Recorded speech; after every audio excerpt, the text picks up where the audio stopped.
The Pope is one of the most universally recognized figures in the world. He is the leader of the largest denomination of the most followed religion on the globe. His image and his name are incredibly well known, yet the name they are recognized under by the billion-plus Catholics across the globe, and of course the wider world, tends to not be their actual name. There's a tradition in the church that when a new person becomes Pope, they go under a name change, and that new name becomes the one they are more recognized under during their time as Pope and even in the history books. Take the three most recent popes, Francis, Benedict XVI, and John Paul II. These weren't their real names. Francis, a native Argentine, was born with the name Jorge Maria Bergoglio. Benedict XVI was a German native and really called Josef Alois Ratzinger, while John Paul II was Polish and was named Karol Josef Wojtyła at birth. It would have been these names that these men would have been known under most of their lives, working away in the church. It's only when they became Pope and more globally renowned figures they took on those new names that they are forever known under. This tradition of a Pope receiving a new name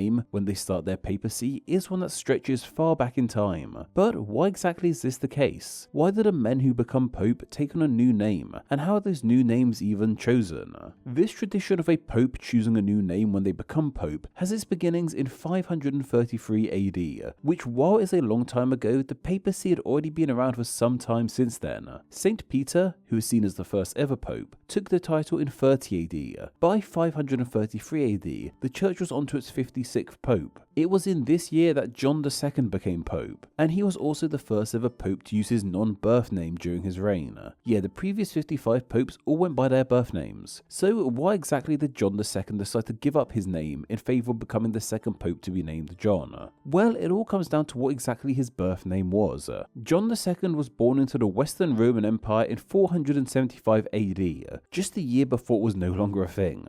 At this point, Western Rome had only been officially Christian for around 100 years or so, and remnant of their old pagan ways were still abundant. This could be seen in the names babies were given at the time. When Pope John II was born in 475 AD, he was given the name of Mercurius. This name derives directly from the Roman god of travel, luck, and trickery, as well as being the famous messenger of the gods, Mercury.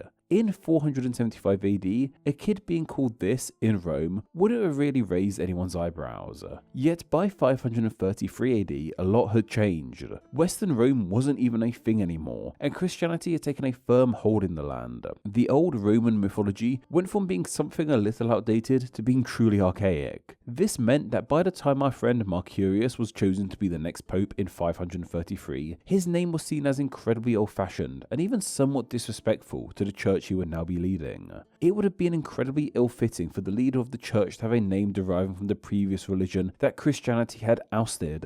It would be like if the boss of Amazon had the last name Woolworths or something. I have no idea how much sense that analogy makes in other parts of the world. But anyway, with his true birth name not really being a sensible one to use as Pope, he had to take up a new title when he started his tenure as Catholicism's top guy. The name he landed on was John. We don't seem to be too sure as to why he chose John, but it makes sense. John is a very traditional name, and one that has deep ties in the realm of Christianity. It may have also been an ode to the previous Pope under this name, Pope John I, who reigned around 10 or so years prior to John II, so it would have been in his living memory. Of course, he was referred to as the second, as this is a system that had been deeply established by this point. Prior to John II, we had already had 2 Pope Bonifaces and 4 Pope Felixes. This gives us our first Pope to not use their birth name. But what's interesting is that this seemingly didn't kick off the tradition in a big way. After John II came Pope Aegyptus I, who seemingly still used his birth name. Seemingly the next Pope to use their non-birth name came around in 561 AD, and funnily enough it was John III, who was born with the name Catulinus. Yet over the next few centuries, most popes just used their birth names. The next Pope to not use their birth name after John III was John XII, all the way in 955, when his papacy began. Yet from here the ball really got rolling on popes using different names during their time as Pope. John XIII, for example, was born with the name Giovanni.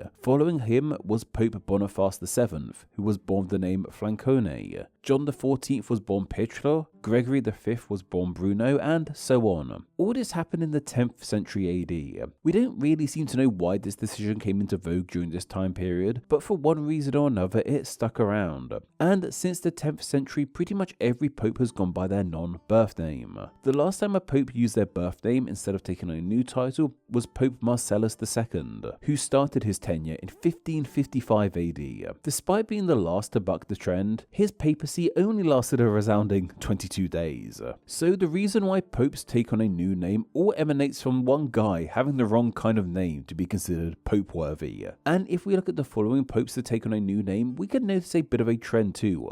Their birth names weren't particularly Christian names. Christian names as in names that relate to Christianity, not Christian names as in first names. By this point, the Great Schism had occurred that split Christianity into Catholicism in the West and Orthodoxy in the East, and the Catholic Church wanted their leaders to have a name which related more to the Latin and Romance languages that defined their denomination of the religion. Yeah, Catholicism is heavily linked with Romance languages even to this day. It's a whole thing, we have a video on the subject. And from here it kind of just became a tradition. And religions of all flavours are heavily built on traditions. While this explains to us why exactly popes chose new names, how exactly the popes pick their new names? It seems that the choice is all placed on the popes themselves. Technically, there's no actual rules or laws put in place for what a pope can and can't call himself. To this day, a pope could choose to use their birth name still, or even pick something completely at random. We could have Pope Chewbacca or Pope Optimus Prime if whoever became pope wanted that to be their name, and technically no one could stop them. Of course, that is very unlikely to happen. While there's no rules in place, we of course have traditions that all popes have seemingly adhered to. Generally, most popes pick a new name which pays homage to someone they deeply respect. That could be a previous pope,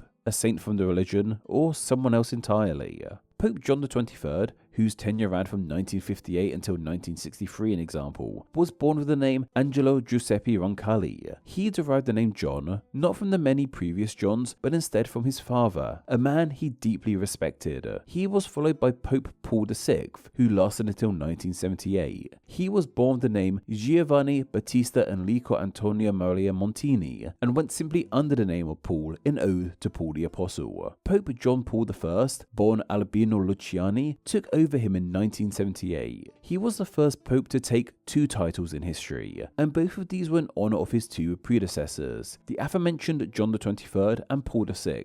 It wasn't an ode to his favourite songwriting duo, unfortunately. John Paul I, however, only lasted just over a month as Pope, and in the latter half of 1978, Pope John Paul II took over the title. He took this title as an ode to not only his predecessor John Paul I, but also an ode to Paul VI too. We're at the point now where we're getting popes named after popes who are named after popes. Some real popeception going on here. The people still make inception jokes that they duff in the 2010s, but anyway. John Paul II reigned all the way until 2005. This gave way to Pope Benedict XVI. He chose this name in ode to not only the many previous Pope Benedicts, but also to honour Pope Benedict of Nursia, who was held in high regards in his homeland of Germany. In 2013, Benedict did something incredibly unexpected. He resigned as Pope, the first to do so in centuries. This led to a new man taking the mantle while his predecessor was still alive.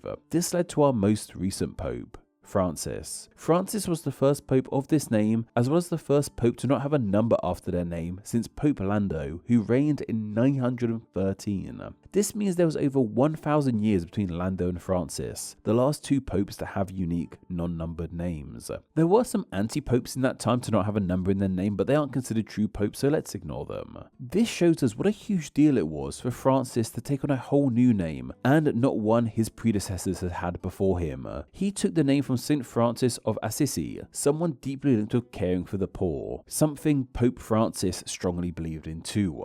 What this all shows us is that popes can derive their names from all kinds of places, but on the whole they come from saints or previous popes. And as mentioned, while no name is technically off the cards, there is a tradition around one name in particular. One name is seemingly forbidden from being taken on by a pope. That makes it sound really sinister or something. Don't worry, it's not. It's simply the name Peter. No pope has ever chosen to take the name Peter as a mark of respect to Saint Peter, the first ever pope. So yeah, it's actually way more likely you'd see Pope Optimus Prime than Pope Peter II. But then again, there really aren't any actual rules in place for what a pope can call themselves. Whenever the next pope is chosen, we can only speculate as to what name they will go under. At the time of writing, John is the undisputed champion of pope names, with there being a resounding 23 who have gone by this title. In joint second is Benedict and Gregory, who have 16 each. Statistically speaking, these are the three most likely names for a new pope to go under. But then again, maybe the next pope will forge a unique path for themselves. Maybe they'll pick a whole new name to go under like Francis had before them. What seems to be clear is that when it comes to a pope giving themselves a new name, there are seemingly no written rules, but a ton of unwritten rules. Name Explain depends on viewers like yourself supporting the channel financially on Patreon, so a huge thank you to everyone who does. Donating just $1 a month helps the channel amazingly and gets you bonuses including ad-free videos, exclusive content, the power to request ideas to be made into actual Name Explain videos, and your name at the end of the video with all these awesome people. Visit patreon.com/Name Explain or click the link down below to find out how you too can support the channel. Thank you. Thanks for reaching the end of the video. Why not watch another and subscribe to keep up to date on all things Name Explain. You can find myself on Instagram where I'm NameExplainYT and join the Facebook group Friends of Name Explain to talk with myself and other name nerds. All that will be linked down below. Anyway, I hope you enjoyed this video and once again, thank you all so much.